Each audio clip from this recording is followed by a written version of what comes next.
ஒரு நெரேட்டிவ் அரசியல் அப்படிங்கிறது தான் இன்னைக்கு இந்தியாவுடைய மிகப்பெரிய ஒரு சாபக்கேடா இருக்கு. ஹிட்லர் உருவாக்கிய ஒரு நெரேட்டிவ் அரசியல் இருக்கு இல்லையா? இன்றைக்கு இந்தியா முழுவதும் ஹிட்லர்கள் இருக்காங்க. இந்தியா முழுவதும் ஹிட்லர்களால இருக்கு. கிட்டத்தட்ட 2000 ஆண்டுகள்ல நான் விகடன்ல வேலை பார்த்துட்டு இருந்தப்போ குஜராத் மாடல்ங்கிற ஒரு விஷயம் ஃபேமஸ் ஆகிட்டு இருந்த நேரத்தில் நான் குஜராத்துக்கு போனேன். அங்க நடக்கிற விஷயங்களை பேட்டி எடுப்பதற்காக கவர்மெண்ட் மூலமாக போனேன். அங்க இருக்கக்கூடிய அரசின் அழைப்பின் பேர்ல போனேன். அந்த அரசின் பிஆர்ஓ என்னை பார்த்துட்டு முதல் சந்திப்பிலேயே அவர் சொன்னது என்னன்னா, நீங்க எப்படியும் கோத்ரா பத்தி எழுதுவீங்க, நெகட்டிவான விஷயங்கள் எழுதுவீங்க, நீங்க எழுதுங்க, அதற்கும் நான் ஆள் அனுப்புறேன் உங்க கூட.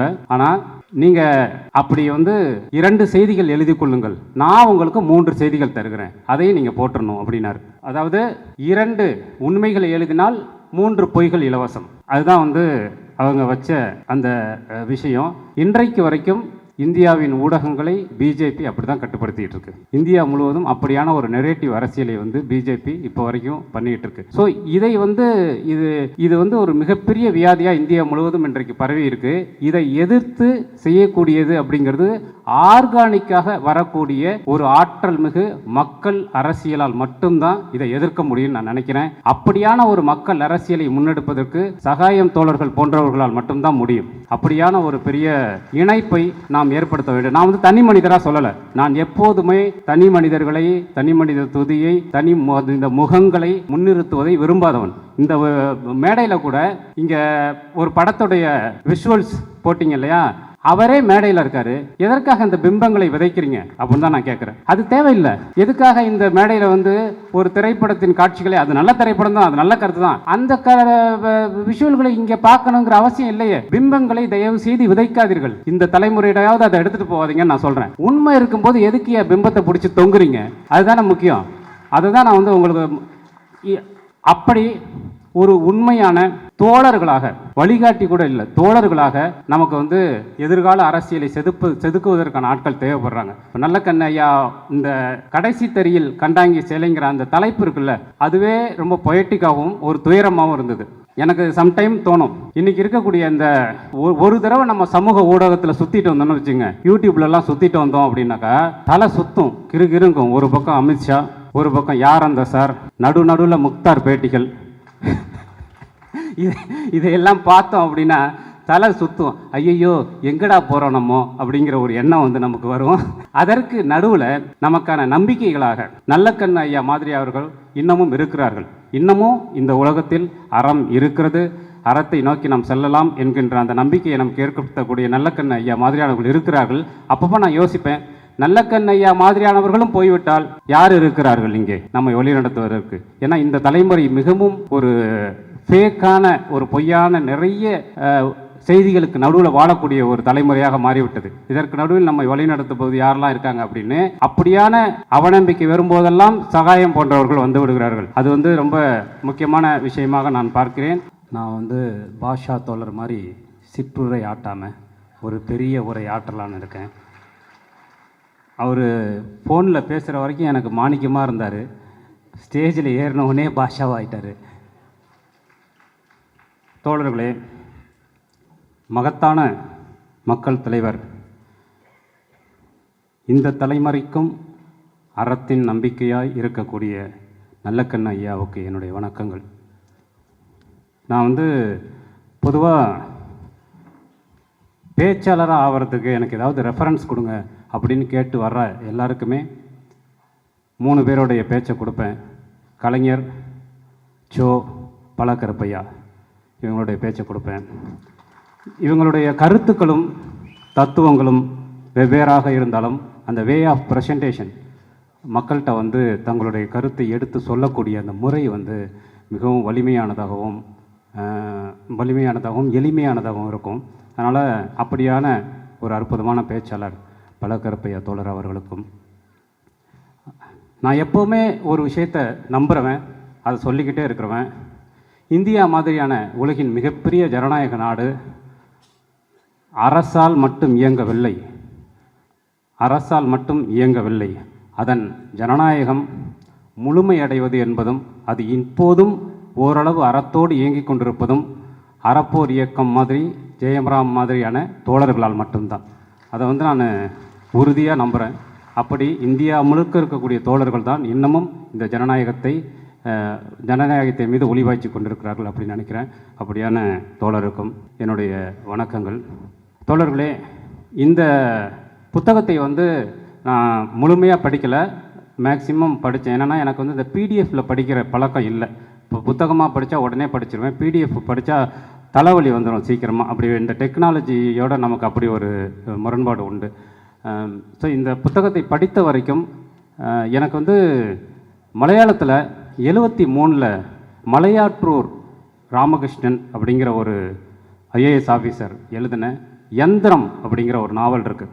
நான் படித்ததிலேயே மிகச்சிறந்த ஒரு அரசு அதிகாரியின் பதிவாக நான் இது வரைக்கும் பார்த்துட்டு இருந்த ஒரு நாவல் யந்திரம் அப்படிங்கிறது. அதன் பிறகு அவரே ஐஏஎஸ் ஆஃபீஸர் பதவியிலேருந்து விலகி சில முரண்களால் முழுநேர எழுத்தாளராகி சர்வீஸ் ஸ்டோரி அப்படின்னு ஒரு சுயசரிதையும் எழுதினார். அதுவும் மிகச்சிறந்த ஒரு கலைப்படைப்பு. அதற்கு பிறகு அப்படியான ஒரு அற்புதமான பதிவாக நான் இந்த புத்தகத்தை பார்த்தேன். ஒரு அதிகாரியின் பார்வையில் ஒரு அரசு எந்திரம் எப்படி இயங்குது, ஒரு அதிகாரி நினைத்தால் ஒரு துறையை எந்த அளவுக்கு மேலே எடுத்து போக முடியும் அப்படிங்கிறதுக்கு இந்த புத்தகம் ஒரு மிகச்சிறந்த உதாரணமாக நம் முன்னாடி இருக்குது. தோழர்களே, நான் சகாயம் ஐயாவை ரொம்ப நாளாக ஃபாலோ பண்ணிகிட்ருக்கேன். நான் ஜூனியர் விகடன் பத்திரிகையில் வேலை பார்த்து கொண்டிருந்த காலத்தில் அந்த இடுகாட்டில் கைத்துக்கட்டில் போட்டு அவர் உட்கார்ந்திருந்த அந்த இரவு நேர புகைப்படத்திலிருந்து இன்று வரைக்கும் அவரை ஃபாலோ பண்ணக்கூடிய தோழர்களில் நானும் ஒருத்தவன். அவரை சந்திக்கும் போதும் அவருடைய நிகழ்வுகளில் பங்கேற்கும் போதும் தொடர்ந்து இங்கே மற்ற தோழர்கள் சொன்னதைப் போல அரசியலுக்கு வாருங்கள், அதாவது மக்கள் அரசியலுக்கு, பொது அரசியலுக்கு வாருங்கள்ங்கிற அழைப்பை நானும் அவருக்கு விடுத்து கொண்டிருக்கும் தோழர்களில் ஒருவன். அதை எப்போவுமே நான் அதுக்கு காரணம் என்னென்னா, இன்றைக்கி ஒரு நெரேட்டிவ் அரசியல் அப்படிங்கிறது தான் இன்றைக்கி இந்தியாவுடைய மிகப்பெரிய ஒரு சாபக்கேடாக இருக்குது. ஹிட்லர் உருவாக்கிய ஒரு நெரேட்டிவ் அரசியல் இருக்கு இல்லையா, இன்றைக்கு இந்தியா முழுவதும் ஹிட்லர்கள் இருக்காங்க. இந்தியா முழுவதும் ஹிட்லர்களால் இருக்குது.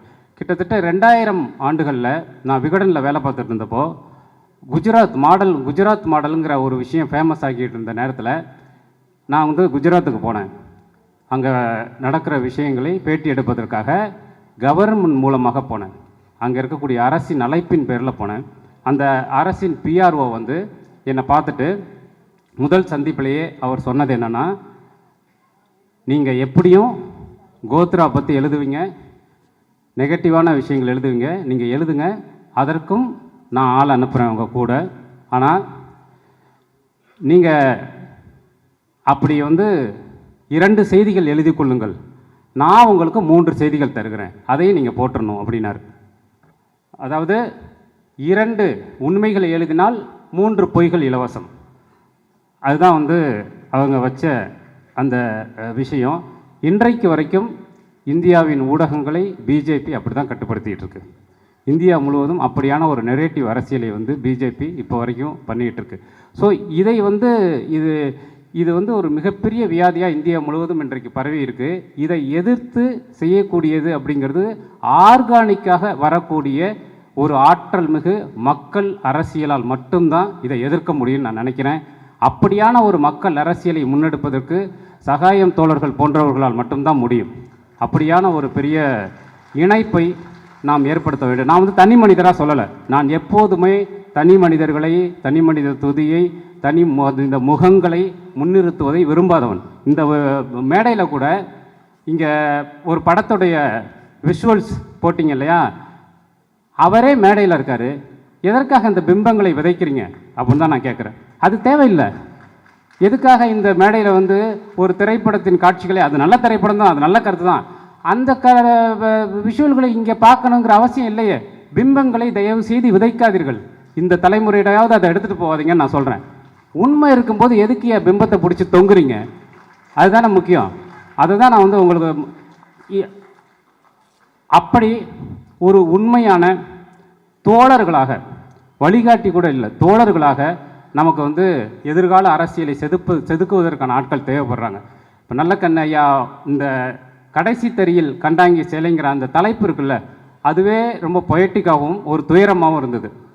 எனக்கு சம்டைம் தோணும், இன்றைக்கி இருக்கக்கூடிய இந்த ஒரு தடவை நம்ம சமூக ஊடகத்தில் சுற்றிட்டு வந்தோம்னு வச்சுங்க, யூடியூப்லலாம் சுற்றிட்டு வந்தோம் அப்படின்னாக்கா தலை சுற்றும், கிருங்கிருங்கும். ஒரு பக்கம் அமித்ஷா, ஒரு பக்கம் யார் அந்த சார், நடுவில் முக்தார் பேட்டிகள். இதையெல்லாம் பார்த்தோம் அப்படின்னா தலை சுற்றும். ஐயையோ எங்கடா போகிறோம் நம்ம அப்படிங்கிற ஒரு எண்ணம் வந்து நமக்கு வரும். அதற்கு நடுவில் நமக்கான நம்பிக்கைகளாக நல்லக்கண்ணு ஐயா மாதிரி அவர்கள் இன்னமும் இருக்கிறார்கள். இன்னமும் இந்த உலகத்தில் அறம் இருக்கிறது, அறத்தை நோக்கி நாம் செல்லலாம் என்கின்ற அந்த நம்பிக்கையை நமக்கு ஏற்படுத்தக்கூடிய நல்லக்கண்ணு ஐயா மாதிரியானவர்கள் இருக்கிறார்கள். அப்பப்போ நான் யோசிப்பேன், நல்லக்கண்ணு ஐயா மாதிரியானவர்களும் போய்விட்டால் யார் இருக்கிறார்கள் இங்கே நம்மை வழிநடத்துவதற்கு? ஏன்னா இந்த தலைமுறை மிகவும் ஒரு ஃபேக்கான, ஒரு பொய்யான நிறைய செய்திகளுக்கு நடுவில் வாழக்கூடிய ஒரு தலைமுறையாக மாறிவிட்டது. இதற்கு நடுவில் நம்மை வழிநடத்தும்போது யாரெல்லாம் இருக்காங்க அப்படின்னு, அப்படியான அவநம்பிக்கை வரும்போதெல்லாம் சகாயம் போன்றவர்கள் வந்து விடுகிறார்கள். அது வந்து ரொம்ப முக்கியமான விஷயமாக நான் பார்க்கிறேன். அதனால் சகாயம் என்பவர் ஒற்றை மனிதர் அல்ல. காந்தி தான் கண்ட சுயராஜ்யத்தை ஒரு ஆலமரத்தோடு ஒப்பிடுவார் எப்போதும். அதில் இருக்கிற ஒவ்வொரு விழுதும் ஒரு வேர், நீங்கள் எந்த வேருக்கு தண்ணீர் ஊற்றினாலும் அது மரத்தையே சேரும் அப்படின்னு சொல்லுவார். அதில் காதி இயக்கம் அப்படிங்கிறது மிக முக்கியமான வேராக இருந்தது. அப்படி ஒரு வேராக, அதில் ஒரு விழுதாக, ஒரு வேராக சகாயம் அவர்கள் இருக்கிறார்கள். நம் போன்றவர்கள் இன்னும் நிறைய தோழர்கள் அடுத்தடுத்த வேராக இருக்க வேண்டும். அப்படி எல்லா முகங்களும் எல்லா கரங்களும் சேர்ந்த ஒரு பெரிய ஆலமரமாக காந்தி கண்ட, அம்பேத்கர் கண்ட கனவாக இந்த இந்தியாவை உருவாக்குவதற்கு இன்னும் நிறைய சகாயங்கள் தேவை. அப்படி அவ்வளவு பேரையும் உருவாக்குவதற்கு இந்த சகாயம் நமக்கு தேவை. அதனால் வாங்க தோழர், நன்றி, லவ் யூ.